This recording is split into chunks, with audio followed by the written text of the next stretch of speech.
Bonjour, c'est Claire-Lise et me revoici de retour pour continuer à explorer avec vous l'énergie de juillet. Donc, cet audio est la deuxième partie de l'exploration de cette dynamique de juillet. Et je vous invite donc, si vous n'avez pas écouté le premier audio, la partie 1, à l'écouter pour que ça ait plus de cohérence en vous et de cohésion parce qu'il y a toute une évolution. Cependant, si vous n'avez pas envie d'écouter la partie 1, vous pouvez tout à fait écouter la partie 2 séparément. Mais je vous invite quand même, si c'est possible pour vous, à d'abord écouter la partie 1 parce que dans la partie 1, il y a toute une longue introduction qui va vous permettre peut-être d'aller un peu plus loin dans la compréhension de cette partie 2. Dans cette partie 2, nous allons voir l'énergie de juillet.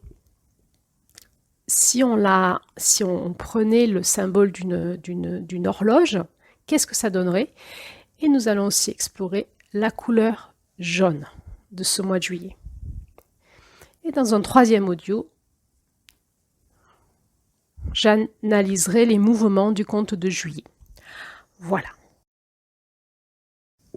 Donc, je vais vous présenter les énergies de juillet, vous savez, avec le référentiel d'une roue des heures.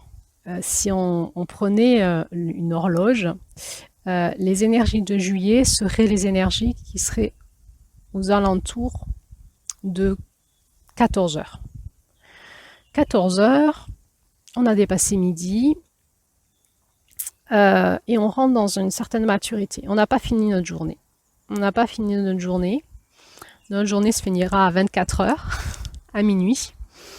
Donc vous voyez, hein, à 14 heures, on a encore... on a avancé dans notre journée quand même. On ne peut pas dire qu'on a encore tout neuf, mais on a encore des énergies un peu vives. Et on a encore de l'élan. Et on a une forme de maturité. Et on va œuvrer pour la suite du chemin. Pour finir par accomplir, avant d'aller au lit, ce qu'on doit accomplir dans cette journée-là. On est dans la force du soleil, dans la force de l'âge. Si on compare cette énergie en lien avec la roue de la vie, c'est l'énergie du jeune adulte. On le voit dans ce conte, hein, ce conte nous décrit en tout cas le démarrage de ce conte, l'énergie des jeunes adultes qui se rencontrent pour créer une famille ensemble et découvrir l'amour ensemble. On sent hein, que on a mangé, on s'est ravitaillé, c'est bon, on est prêt à partir, on a une certaine forme de maturité, on va pouvoir œuvrer dans notre journée, on a encore bien de l'énergie, on va pouvoir œuvrer avant de ralentir et de se reposer pour la nuit. L'énergie du jeune adulte part dans une certaine forme d'indépendance. On quitte là les énergies de juin, qui étaient les énergies un peu de l'adolescence, de la rébellion, de l'opposition, et ça y est, là on va expérimenter à notre rythme, de manière indépendante, la vie. On va créer nous aussi notre couple, on quitte le couple parental, on va créer notre propre couple et on va découvrir avec cet autre, avec qui on va se mettre en couple, la vie, un aspect de la vie, et on va créer notre propre famille, on va quitter notre famille parentale, hein, et on va créer notre propre famille et on va vivre tout un tas de rites initiatiques dans cette vie de couple et dans cette vie familiale et tout ce qui va se passer dans les épreuves de la vie. Et nous allons le vivre dans une certaine forme d'indépendance et de maturité de l'adulte qui va, à fur et à mesure de ces rites de passage, de ces confrontations à ce que la vie va nous proposer, on va grandir pour devenir de plus en plus mature de manière indépendante.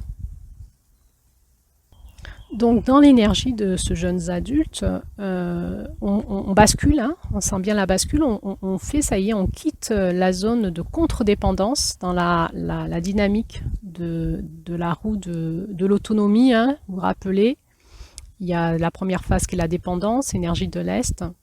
la contre-dépendance, l'énergie du Sud, et l'Ouest, on va rentrer dans l'indépendance. Ça y est, on commence à quitter l'énergie de la contre-dépendance, de l'énergie de l'adolescent, pour aller dans l'énergie de l'indépendance, mais on n'y connaît rien encore. On va découvrir, on va vraiment découvrir, et on n'y connaît rien. C'est comme un renouveau, c'est comme un redémarrage, c'est un démarrage dans le cycle de l'indépendance. C'est un peu la même chose pour nous qui sommes peut-être sur un chemin initiatique spirituel. Nous allons nous reconnecter à notre propre écosystème cosmique. On avait déjà commencé, on a commencé à le faire depuis mars, hein, mais en juin, on a vu la nécessité qu'il fallait se reconnecter à tout cet espace cosmique qui est autour de nous pour pouvoir continuer notre chemin dans l'adversité de ce monde qui est ce monde de la Terre. Et là, nous allons par la fusion du masculin et du féminin, par l'intermédiaire du sacré, et entre autres du couple sacré, de la sexualité sacrée, commencer à avoir accès à quelque chose du mystère de la reconnexion à notre écosystème cosmique. Mais à ce niveau-là de la roue, on ne sait pas de quoi on parle. C'est initiatique. Et on va continuer à passer nos étapes, mais on se sent capable de le faire. Pourquoi? Parce que nous avons appris par la prière à nous reconnecter à ces espaces-là, et en indépendance, nous allons commencer à grandir dans notre espace initiatique intérieur par rapport à qu'est-ce que c'est que ce mystère du féminin, du masculin, de la fusion en nous et avec l'autre, et finalement du couple sacré, du mariage sacré, alchimique en nous ou avec l'autre, de l'engagement dans un couple, mais qui n'est pas un couple basique, mais qui est, là on parle bien du couple sacré. Et dans l'audio sur le couple, on essaiera de voir ensemble quels sont les différents niveaux de couple qu'on peut observer, et pour comprendre où on en est nous dans le nôtre. Là, on parle bien du couple sacré qui est d'abord à l'intérieur de soi, et comment nous allons pouvoir rentrer dans cette réunification intérieure en lien avec l'autre, que ce soit dans notre couple, dans nos relations, pour pouvoir reproposer dans les relations humaines un peu plus d'unité et un peu plus de sacré. Voilà. Donc à ce niveau-là, je vais vous parler maintenant de la couleur jaune. Alors, cette couleur jaune, ce qui nous est dit dans le livre de Jamie Sams, c'est que elle nous apprend à aimer la vérité qui se trouve dans toutes les formes vivantes.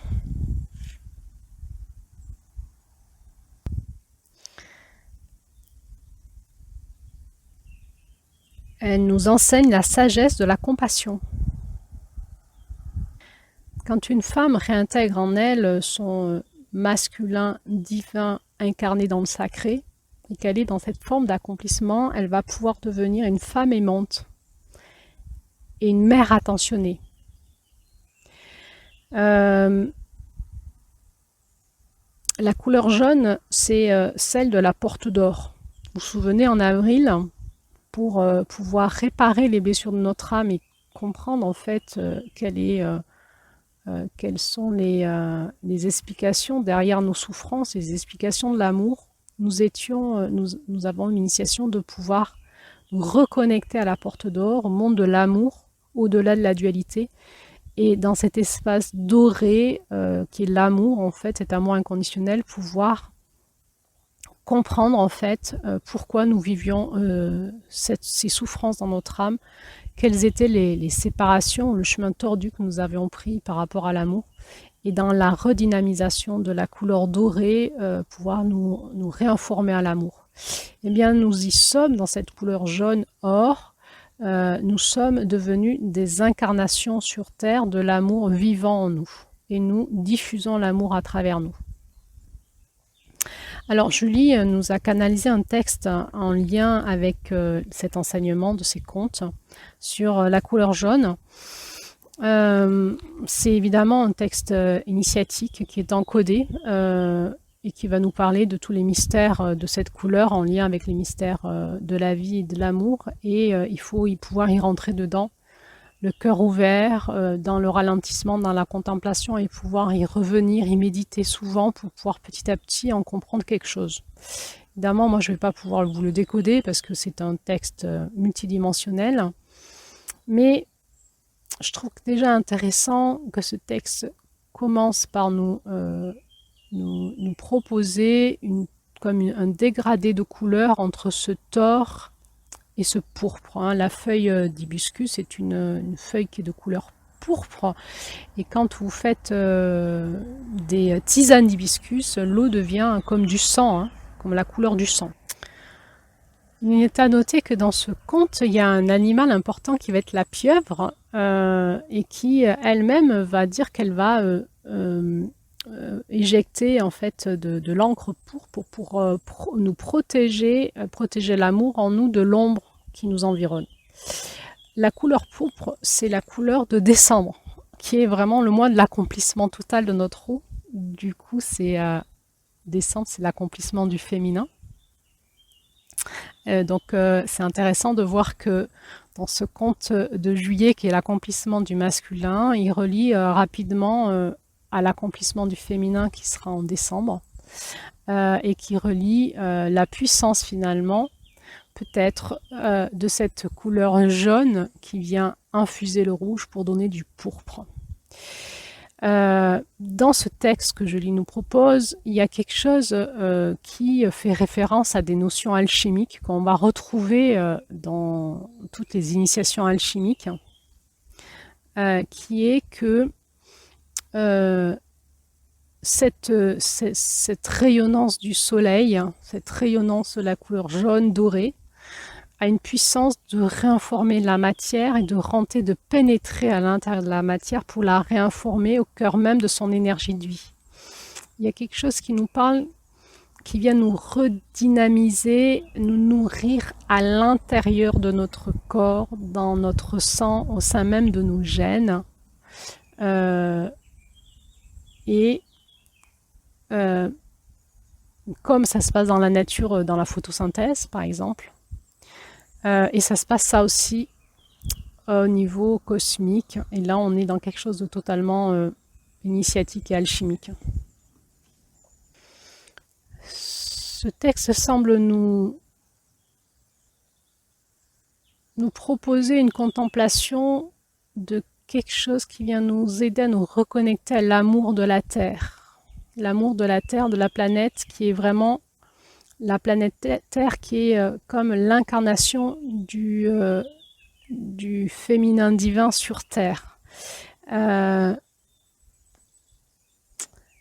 y a quelque chose de mystérieux qui vient, comme si ça venait nous dire, quand vous ouvrez votre corps, votre énergie, votre cœur, tout votre être, votre dynamisme à la puissance du soleil, il y a quelque chose qui peut vous reconnecter à quelque chose de transcendantal qui est bien au-delà de ce que vous pouvez comprendre en temps normal, et qui va venir vous reconnecter à une puissance alchimique d'amour entre la terre et le ciel, et à travers vous.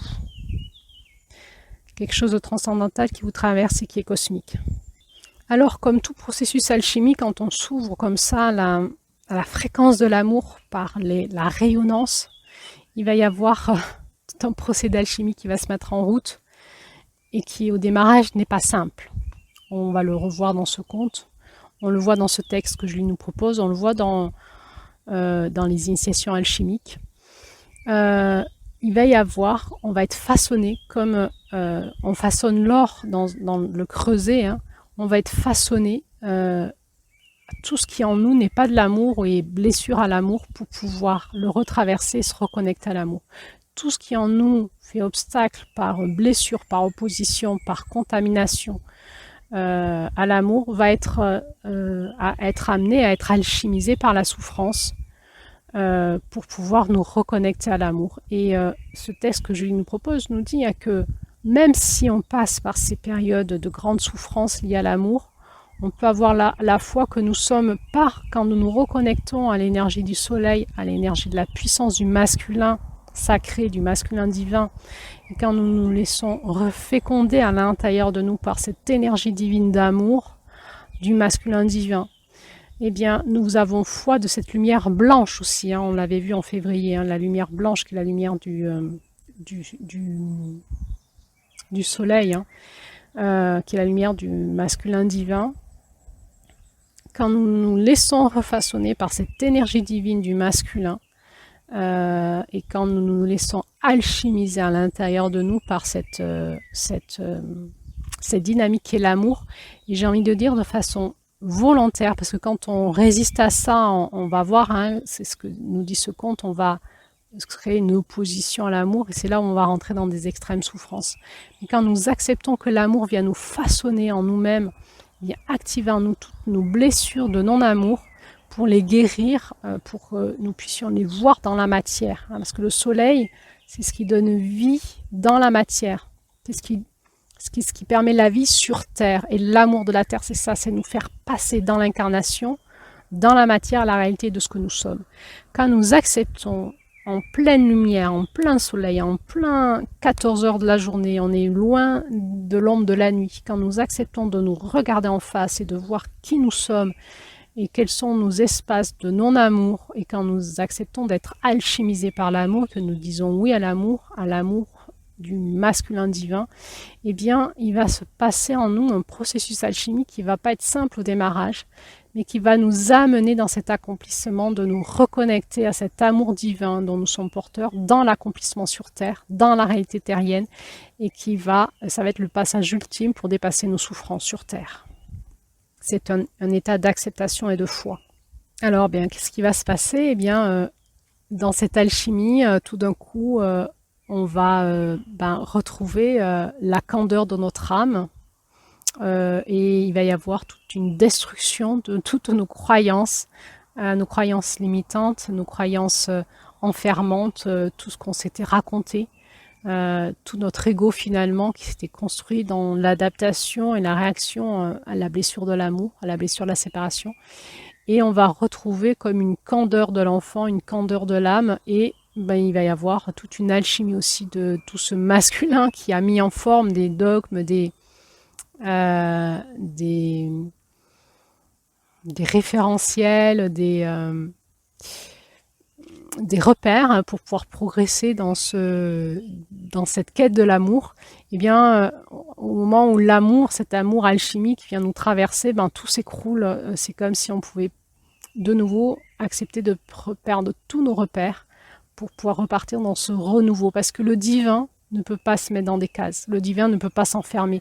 Et à un moment, quand on appelle à nous, quand on respire dans notre cœur l'amour, quand on respire le soleil dans notre cœur, à un moment, tout ce qu'on croit va s'écrouler. Tout le référentiel qu'on avait mis en route va s'écrouler pour pouvoir faire place dans ce féminin qui va arriver et qui va être fécondé par ce nouveau masculin pour être porteuse d'un nouveau cycle de vie, pour faire place vraiment à l'amour inconditionnel et repartir dans un renouveau. Dans une profonde humilité, on se rappelle que la porte du Sud, c'est la porte de l'humilité aussi, que tout d'un coup nous acceptons que nous connaissons rien à rien, que tout est mystère, tout est mystérieux, et que nous pouvons finalement poser un genou à terre et faire allégeance dans notre masculin à la force du grand mystère, à la force du masculin divin, à la force de cet amour inconditionnel qui, quand elle nous traverse, nous refait partir dans un vortex alchimique et nous fait comprendre qu'on comprend rien à rien, et qu'à cette étape d'accomplissement, nous ne pouvons que dire Amen, que ta volonté soit faite. Et je m'en remets à plus grand que moi et j'accepte de repartir dans l'humilité la plus totale. Alors, accepter de perdre toute notre identité égotique, toutes nos croyances, et de, comme dit le texte de Julie, de réinventer la connaissance tout d'un coup. C'est aussi accepter de ce passage vers la mort, de tout perdre, ce deuil ultime qui est notre identité profonde, et de repartir dans un renouveau. Pour aller dans le renouveau, il faut accepter de mourir et de renaître, et de perdre ce qu'on croyait avoir acquis. Et donc il y a ce cycle, c'est le cycle de l'eau, c'est le feu et l'eau. On va le retrouver en août, de repasser par la mort pour renaître. Déjà cette couleur jaune, ce rayon solaire, dans cette unité, nous repropose une refonte à l'intérieur de nous, de toutes nos dimensions, pour repartir à zéro. Euh,